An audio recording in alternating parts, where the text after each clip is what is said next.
the GTR, and I am calling it done. I got the chassis connected to the car here. However, I did not use any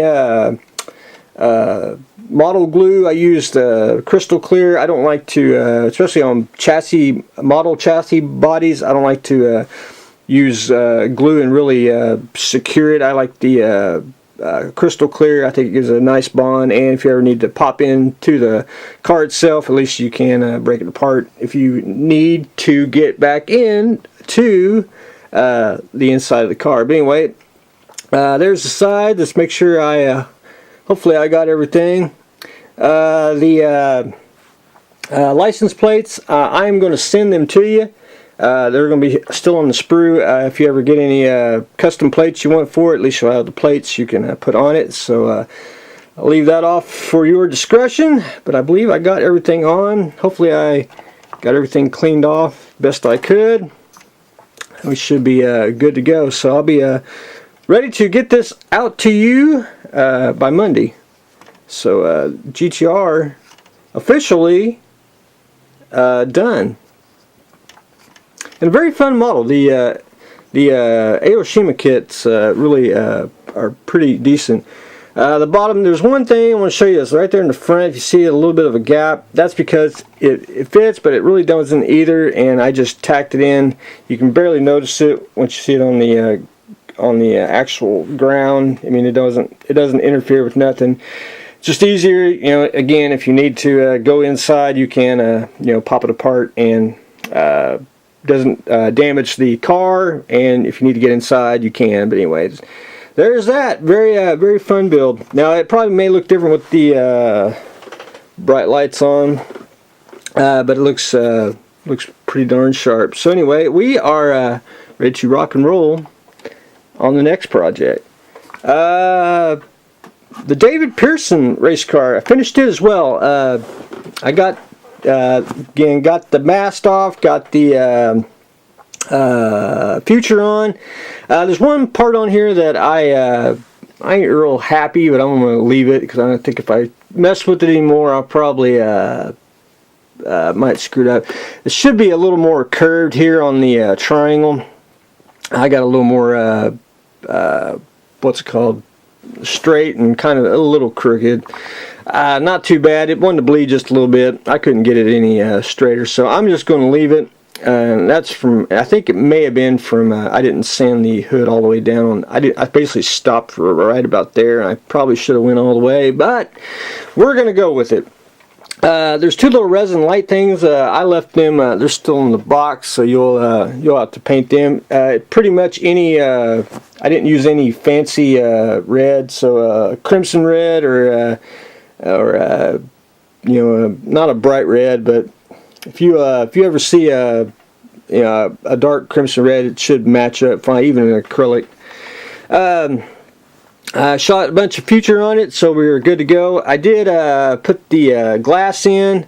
It's just clear Lexan that I had scraps of. I just cut that out. I got that glued in on the bottom here and the sides, which don't have to look too pretty because you can't see the inside, so that's a good thing. So I believe I got everything on there. I kind of had to build it up just a little bit with the crystal clear glue on the corners here. One thing, it's a resin body. Kind of wish it really needs more of a framework in the back so you could slide the glass in, but we ain't complaining. But anyway, we're gonna call this done, and I'll be having this out Monday as well to its destination. So not too shabby. Got to finish 2 models. Got to finish the Pearson car and the GTR. The Hearse. I went back in. Let's see if I can. Should I do light? Well, we'll just do it this way. I dry brushed everything. Went back in. Did a little second round of it. Basically, just trying to get the cloth on the doors and a few other little places. But I did the. I don't know if you can actually see it. The dash with the odometer, and I basically took where did I do with it? Oh, that's what I get for putting stuff up. Well, I took basically like a cream, and I dry brushed the dash in there, and that's really all you're going to see. You can't see much because once you get the shadows, you know, the car in there, you won't be able to really see it at all. So that's pretty much done. It says Cadillac on the inside there. I dry brushed it, and just got to go back in with a little bit of black, and where I hit the steering wheel, get that all covered up. But I think we'll be good to go. I think it'll look pretty slick when I get the chassis and everything glued together. So basically done with that. I probably got to do a little bit more. I want to do the engine today, which is just going to be a metallic gray, and I'll dry brush that just basically real quick. I did dry brush the curtains. You can see it just kind of gets the raised detail just a little bit. I did one side, but I had to paint the other side black because that's where I had to hold it, because I cut it off. It was off the tree when I was painting it. Same thing with the door. I got the back here, basically dry brush. Got to do a little cleanup where I was just going crazy with the dry brushing. But anyway, we'll get that fixed, and then probably do some trim work. And then my game plan is to make sure I got the body here almost completely painted. I did it with a brush, just a couple spots, but I'm gonna have to go back in with the airbrush and get the whole back at the same color, same consistency. And I think I got everywhere.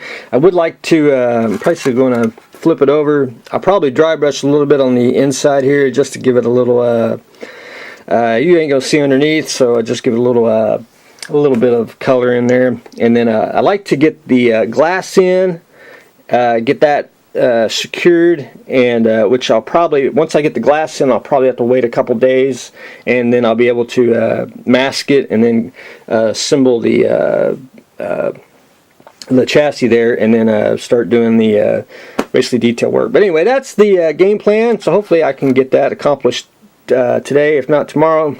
But that's what we're doing on the Hearse. The Ertl A. I did get the shuttle bay on, which I've been neglecting to do, and that was just popping in and add a little bit of glue. Yes, and a lot of people ask and always tell me it is crooked. The nacelles will be crooked.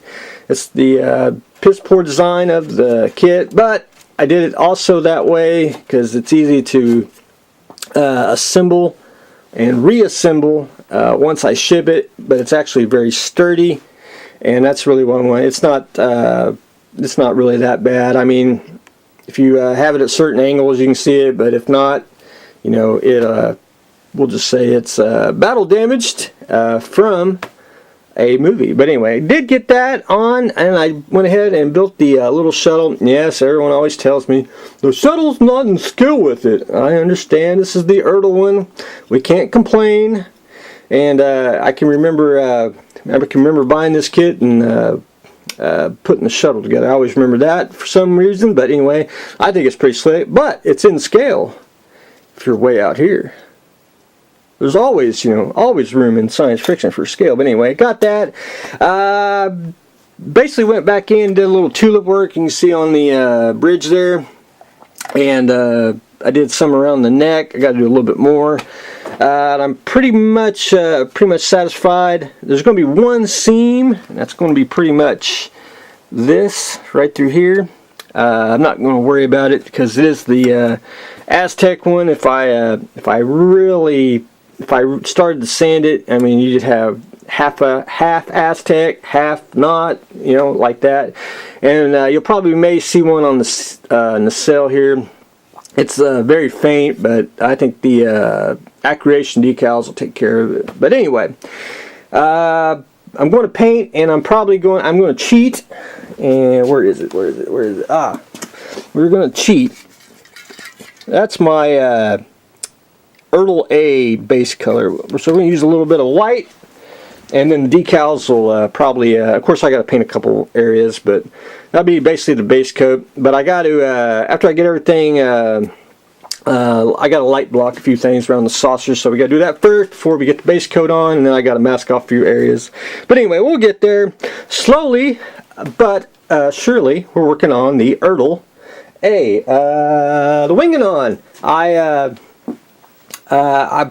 going to take a little bit of a break. I basically down the decal and a little bit of painting, and I'll probably do that in about a week. I got to work on everyone else's models, and I got to ship out models. So, but the dog, I started the dog, and I actually had to do a little researching, and I didn't know that, but it came out in 1961, which I was a little history there. But it's not a bad kit. It just snapped together without any glue.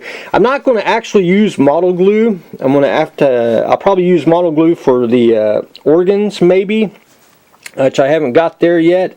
I'm going to end up using a whole lot of crystal clear, and that way it won't mar the plastic, and it'll be a nicer assembly when I do it. But I cleaned one side of the dog, and you can see where it's a little, I call it an amoeba here, but he's got a little dirt on the inside on the other side. So I wanted to show that. I want to get that cleaned up, and I was going to put his legs together per the instructions.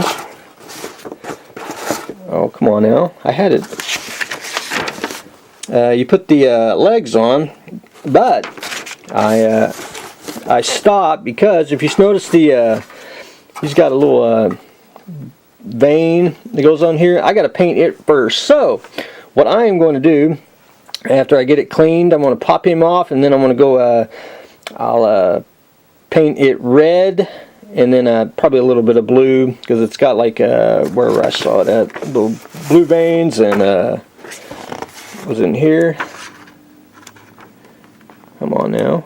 Yeah, some blue and red, so I'll probably get that in there. I'll do that. I'm going to probably do that tomorrow, but I'm going to try to clean it off today and get that accomplished. What I want to do is get the veins painted and get the legs on, and then I should be able to start with the the leg bone connected to the heart bone and all that good stuff. So we'll be rocking and rolling on that. But anyway, we're getting ready to start the dog. So that's what I got going on today. I should have a shed update, and we'll try to get that accomplished as well. But anyway, that's what I am doing. We are starting the doggy model. The Hearse continues. We are light blocking and tulip duty on the Ertl A. And we finished up the Pearson race car and finished the GTR. So that's what I got going on today. So stay tuned for the next exciting episode.